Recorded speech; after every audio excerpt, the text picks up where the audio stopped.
Welcome to the Catapult Effect podcast. I'm Katie Wrigley, neuroscience coach and entrepreneur. This podcast is for high-performing leaders who look capable on the outside, but know the pressure of carrying too much alone. Each week, we explore the internal and external systems that create real ease, from nervous system regulation to delegation and smarter support. If you're ready to build in a way that feels steady and sustainable, you're in the right place. Welcome back to the Catapult Effect podcast. I am so freaking excited to bring you today's episode. The person I am talking to today is someone near and dear to my heart. She has become a good friend through working together, and she is an absolute incredible human being, and I am so excited to introduce you to her. She is all about creating ease in the life of the entrepreneur. I have with me today Kalyca Zarich. She is a strategist consultant and the founder of Kalyca Zarich Consulting and High Impact, an all-in-one platform for visionary entrepreneurs. I highly recommend it. We'll get into that later. She helps coaches, speakers, and founders replace chaos and clarity and trade. Let me try that again. She helps coaches, speakers, and founders replace chaos with clarity and trade, hustle for high-performance systems. She has an MS in organizational leadership, in strategic change management from Colorado State University Global. She has a decade plus in operations leadership. She has coached multiple speakers through their TEDx talks, and she is currently developing her own. She is Phoenix-based and a lifelong ultra marathon runner. I am so excited to dive in, Kalyca. Welcome to the Catapult Effect podcast. Thank you so much, Katie. You are truly remarkable, and it's such a blessing and gift to be here with you today. Thank you. Thank you. So we are going to be talking today about the systems that you need to be able to make a quantum leap in your business. And so Kalyca and I had started to talk about this offline together, and it's like, you know what, this would be a fantastic podcast episode to do. So we started really noodling on this subject. I was listening to a free coaching or free private podcast that James Wedmore put together, and he had my attention in the first episode where he was talking about, everybody's talking about making these quantum leaps, but no one talks about the months and the years of preparation to create that container for the quantum leap. And one of the things that you do with your work in high impact is you're giving us a container for that quantum leap. So I want to start there, Kalyca, and talk about like, what are some of the things that you've seen in your experience of working with entrepreneurs, as well as in your own work yourself? What is needed to create that container to even allow a quantum leap to occur? Yeah, man. So much I could say. I know this is going to be a fun conversation, just unpacking all of it. But what's been really alive for me recently, after decades of working with and coaching impact-oriented entrepreneurs, and even in my own work, there is this pattern that exists for all of us where somehow, despite our best efforts, we end up on this trajectory that I call the linear trajectory, right? So this was true for me back when I was first starting my career. This was true for me when I was running ultra marathons, right? So what I want you to envision is almost like a graph. So if you picture a graph, right? We have our y-axis and our x-axis. And I think what happens a lot of times is that we end up operating on this linear path without even really realizing it. And that linear path signifies that we are in a place where our results, which are what are on the y-axis, our results are correlated directly to our effort. Mm-hmm. So like 1 unit of results costs 1 unit of effort. And the way that we hear about this in entrepreneurship is like people describe it as trading time for money, right? Mm-hmm. Yep. That is the linear path. If you've read the 10X is Easier Than 2X book by Dan Sullivan, that's what he's talking about. The 2X path is linear. It's like the amount of results you get is directly correlated to the amount of effort you put in.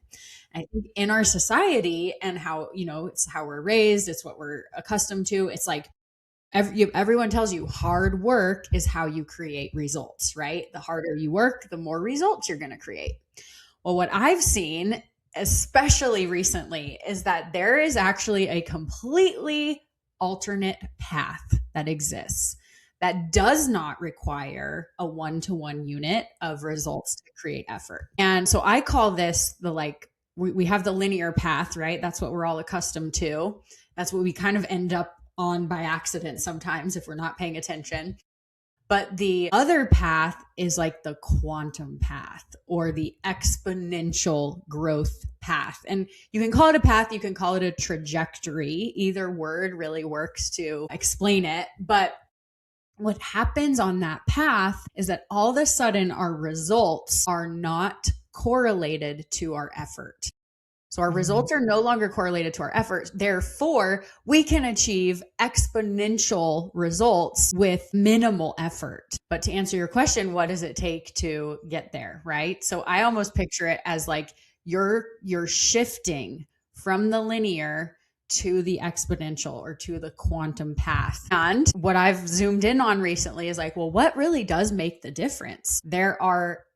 There's a point, right? If you zoom in all the way to see where those two lines diverge, what you can find is that your system is what is responsible for you going from the linear trajectory to the quantum trajectory.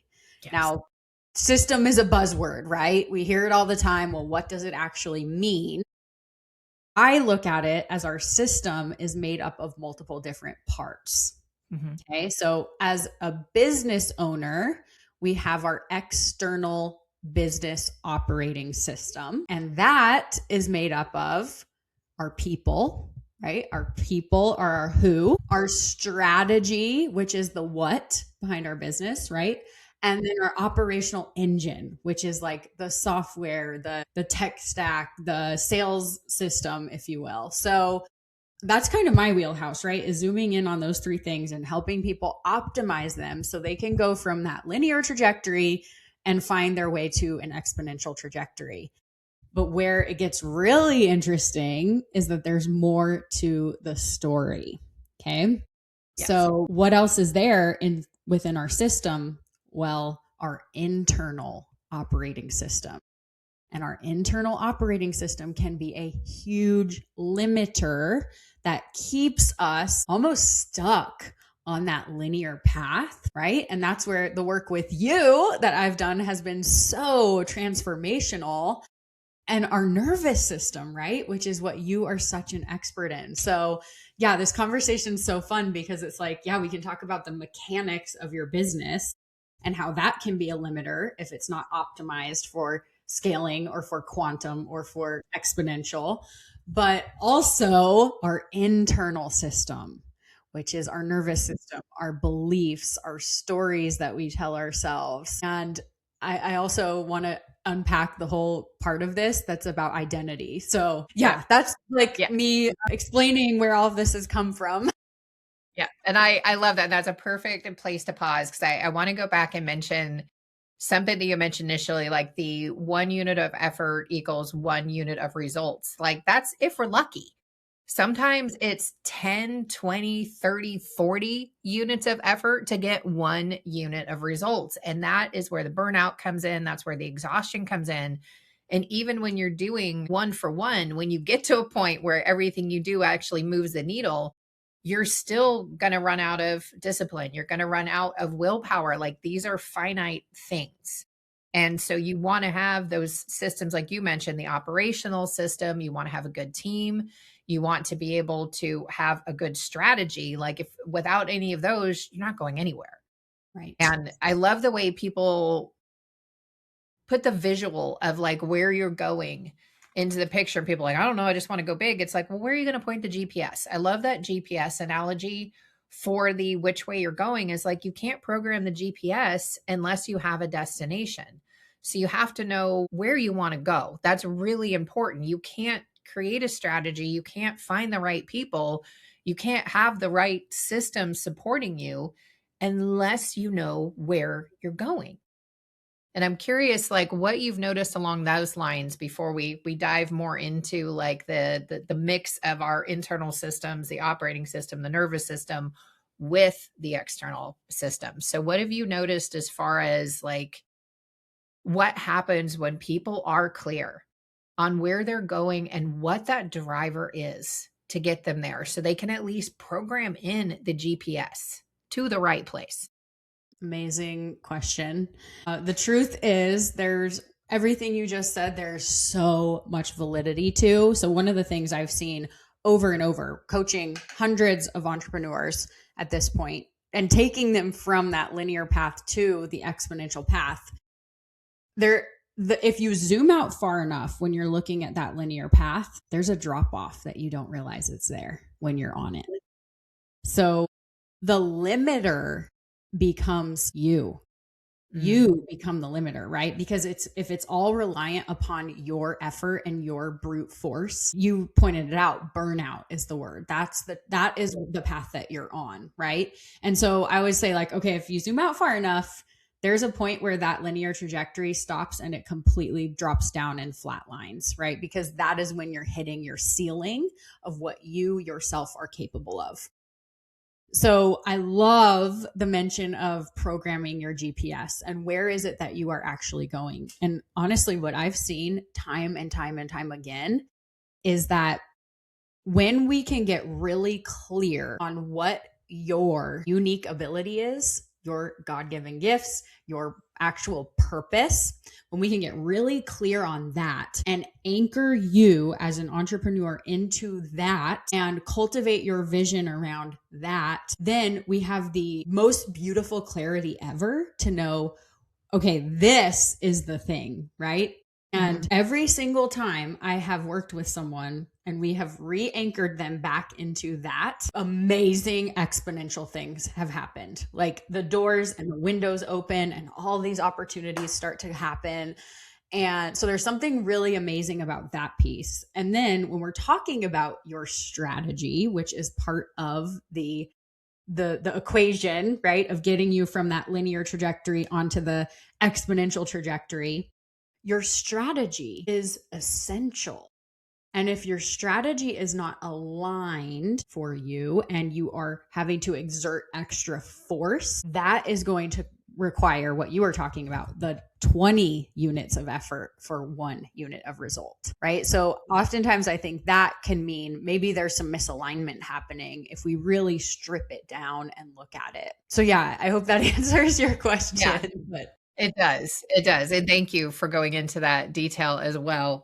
Mike, hopefully you can't hear my cat purring. For people who are watching it, his tail is going back and forth as you were talking before, Kalyca, and he's just laying here quietly on the keyboard tray, like, I'm down, talk about systems. So, and I took some notes here because I wanted to make sure that we talked about this. Because like you and I, when we get noodling on things, like it's like, it gets very exciting. But one of the things that we've talked about recently is that both of us are in quantum leaps. Like mine more recently began, and I'm seeing all this evidence every day, every week of going from that time for effort, time for results versus, or time for money. Whatever way you stated it was perfect. Now I'm like thinking too much, to getting into that almost vertical exponential growth, which is when you're not trading time for dollars. There we go. Not trading time for dollars anymore. And we're really getting the systems and the strategy to work towards us. And you had started to touch on the identity piece. And I was on a call earlier. I'm going to go back into some of the things that they mentioned here so that we can talk about them, because it was like, but how important is that identity piece? Before we get into the nervous system and being able to touch it and everything, how important is that identity, Kalyca? And how much can that identity hold us back if that identity isn't ready to be the person you need to be in order for that exponential growth? Well, this is perfect because I would love to share a story on this. And this really gets into the root of where all of this comes from for me. So I spent a good decade running ultra marathons, and it started as a passion, right? I got into running because it was honestly sort of like an escape for me. Mm-hmm.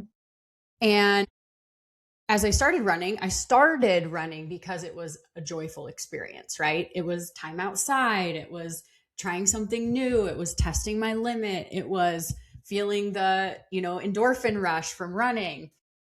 But over time, what happened was I got more and more into and more obsessed with the result, right? I all of a sudden, instead of it being about the joy, over time, it became more about the distance. And I almost made like the distance was the idol, right? Where I was like, okay, I want to push myself further. I want to push myself further. And of course, all the while doing these pursuits, I'm getting a lot of external validation for it, right? So that's another like confounding variable where it's like, okay, I'm putting in all this effort and I'm getting these results, right? I remember I ran my first 50-mile race and had that feeling of a high, right? Ooh, I did this thing I didn't think I could do, and I proved to myself I could do it. Then 50 miles, well, the next thing was like, well, can I go farther, right? Like the 50 miles was no longer enough. So I'm testing my limits further and further, and got to the point where I was starting to run the 100-mile races. Well, fast forward a couple years, I had my first, what you could call failure with ultra running. It was the first time ever that I could not finish one of these races. Mm-hmm. And that experience was like a crushing blow to me. I remember like running up to my partner after I had missed the cutoff, which honestly, it was my body shutting down. It was my body saying, no more, we cannot go any further. Stop making us do this. Right. And I remember running up to my partner and saying, I failed. Do you still love me? Aww.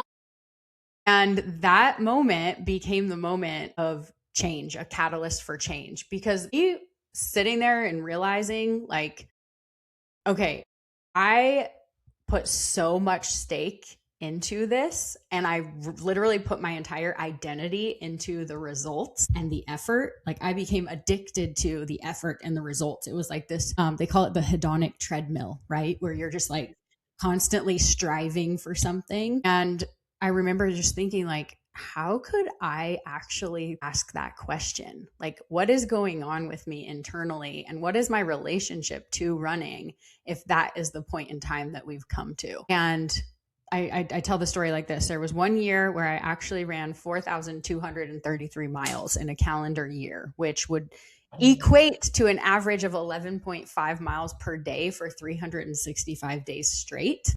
God. And I always tell people I just one of those miles to make me feel like I had arrived. And guess what? None of them did. And so the correlation here is like I put my identity into the effort and the results. And that is what was keeping me stuck on that linear path, which, like I said, eventually leads to catastrophic system failure, right? That was my body. Boom, no more. I couldn't run for weeks after that experience. I could not get off the couch. I had severe health issues that I had to address with a practitioner. Like, and that was my aha moment of going like, oh, wait, I put my entire identity into the effort and the results, right? Like, so there's something there that I'm, that I've worked through, but that's what I liken this to, right? Like we can get, as entrepreneurs, we can get so caught up in the effort and the results that all of a sudden it's no longer about creating time freedom. It's no longer about creating joy and serving people and helping and making a difference in the world. All of a sudden we've made it about how much money can we make? How can I reach this thing or this goal, right? We've made it about the effort and the results when that's not really what it is about. Man, oh man. This is a great place to wrap up part 1. And thank you so much for listening today. Please come back again to part 2 later this week, where Kalyca and I are going to dive more into the internal system work to help support these external systems, pivoting off of that story. Oh, I felt so many things. That's where we're going to pick it up as we come in again. So thank you for joining us. And until the next episode, please be well. And then this whole part gets edited out. I felt so many things in there. Oh my God. So, all right, here we go back in. So I'll do another quick welcome. Welcome back to the Catapult Effect podcast. I am your host, Katie Wrigley. And in part 1, Kalyca Zarich and I were talking about the importance of creating external systems, creating the container to have a quantum leap be able to even happen, to go from that linear growth in your business and what that looks like and shifting into an almost direct vertical line upwards with an exponential or quantum leap growth. And yes, and we had left off with Kalyca sharing this story that how it was making me feel so many things of her body just deciding it was done, which that looked very different for me when that happened. But doing one of your 100-mile races and missing the cutoff and running up to your partner and saying, I failed. Do you still love me? And then all of the health issues that came from that. And the first question I have for you, Kalyca, was like, did your partner say yes or no that he Oh my still God. loved you? He wrapped me up in the biggest hug ever and held me close and held me tight. Good. He held me up through the entire process that followed. Okay, good. Because And of that course, support. of course, like it, and that's what honestly made it feel so ridiculous to me when I actually was out of that moment, that crushing blow moment of going like, this man loves me more than anything on earth and he worships the ground I walk on. So like the fact that I was in that headspace to me was like the real raw aha moment of like, okay, you have put way too much of your identity into this thing if that was the reaction you had to not finishing one of these races, right? Like, and at that time I had successfully completed 100 miles like 4 or 5 times. I'd done dozens of 50-mile races, like, and that's just part of it. Like, in reality, there are so many variables with ultra running that like most people have like a 25 or even 30, 40% not finish rate, right? Like I was just holding myself to this like ridiculously high standard, which was born out of a lot of, nervous system patterns, which is what we're here to talk about. That too, yes. And, and you talk about the catastrophic system failure and the way that that looked with me. Like I wasn't doing ultra marathons, but I was like ultra marathon partier if I look back, like if we're going to go along that. And it was the stress of that and the denial of that led to my eventual disability, which was my body going into full catastrophic system failure and me going, holy shit, how is this going to scale for the rest of my life? It hurts so bad to be alive now. I'm in my early 40s. How the hell am I going to make it? Like what I'm doing isn't working.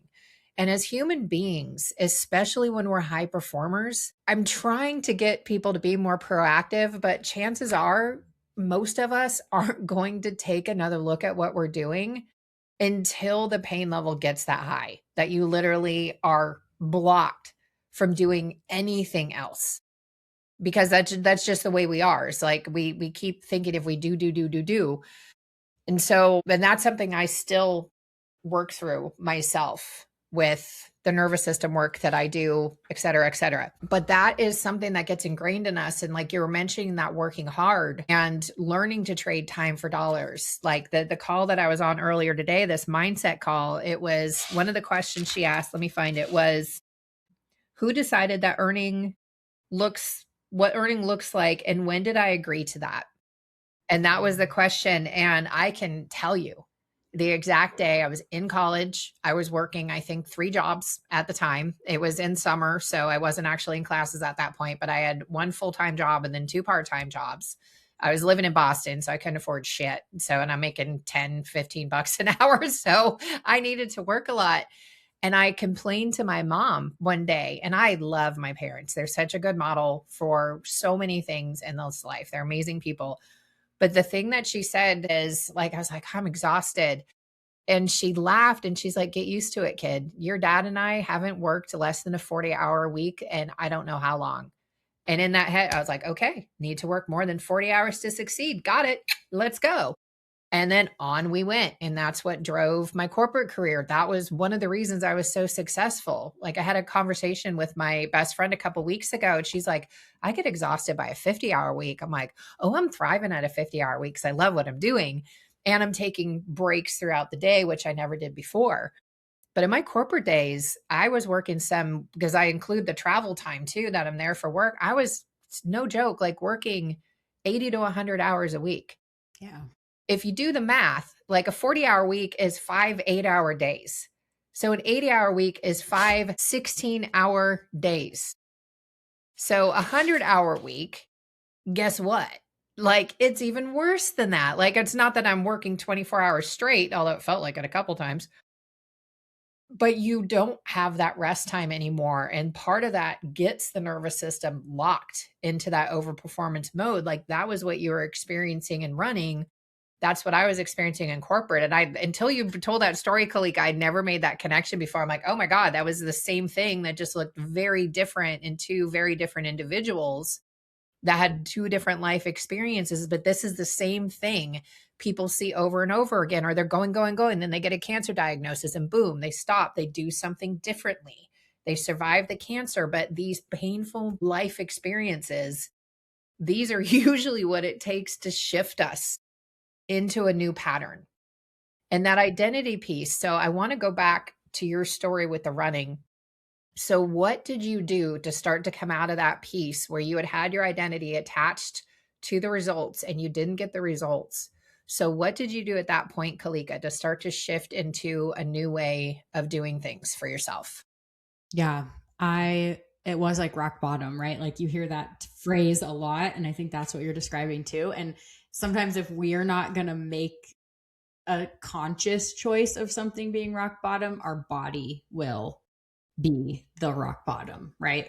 Just what you were saying with the health side of things. I mean, I was actually very fortunate at the time when that happened. I had already started working with a transformational coach. So she was already in my life supporting me. And that was a huge catalyst for the change that started to happen. So I really just I doubled down on healing, transforming, right? Like I recognized that something had to change. And just like you said, that was okay, something has to move here. This is not going to be sustainable, the word that you used, right? And yeah, so I just went all in on that. And I worked with her for a couple years. And, I think it almost feels like these healer folks have been brought into my life at certain points in time which side note, anyone listening to this, if someone is in your life that comes into your life, it's probably Katie, if you're listening to this podcast, and you have a sense or a feeling that like, oh, I think this person will help me heal something inside of myself. For the love of God, say yes. Say yes. Put yourself first. Yes. Because I'm like so grateful that I had somewhere this like intuitive knowing. Each time I've had three real predominant healers come into my life. And every time they've come in, I just had this knowing, this like internal compass almost. It was like, you have to say yes to this. It doesn't even matter what the investment is. Like you got to figure it out and do it. And that has been the greatest reward that I could ever describe. Is like, I worked with her for a couple years. I did therapy for a couple of years. And now I'm working with you and doing cogno movement, which truly has been the missing piece. And I say that, even objectively, like doing the transformational, that was a lot more like mindset. There was a spiritual aspect to it. Doing the therapy, that was definitely more cognitive, brain processing, rewiring. But like, even after doing multiple years of that type of work to redefine my relationship to running, achievement, success, external validation, et cetera, there was still something missing. And that's where I think it's like 20% of our experience is processed in our brain, 80% of our experience is processed in our body. So it's like I had all these things that were stored in my body. And it wasn't until I started working with you that I really was able to like start releasing that other 80% that was like stuck. And I love that. And I love that I've been able to help you in those ways. So, and that support again, like you had the support from your partner, you had the support of a coach. I want to highlight that because we get a lot of what we're talking about, Kalyca, like, and what we talked about, the trading time for dollars. And the other thing that we're taught, the two big things, there's a lot that we're taught that really works against us as adult, but the two big things for this conversation that come to mind, one, don't ask for help. You need to do it on your own. You're going to fail the test. In school, We're taught to work individually, and team projects usually are a giant pain in the ass, with someone just being a huge pain to a point where like we don't want to work as teams. Like, this is better if I do this on my own. So we don't learn to reach for that support. And we almost feel, not almost, a lot of us feel ashamed that we need support.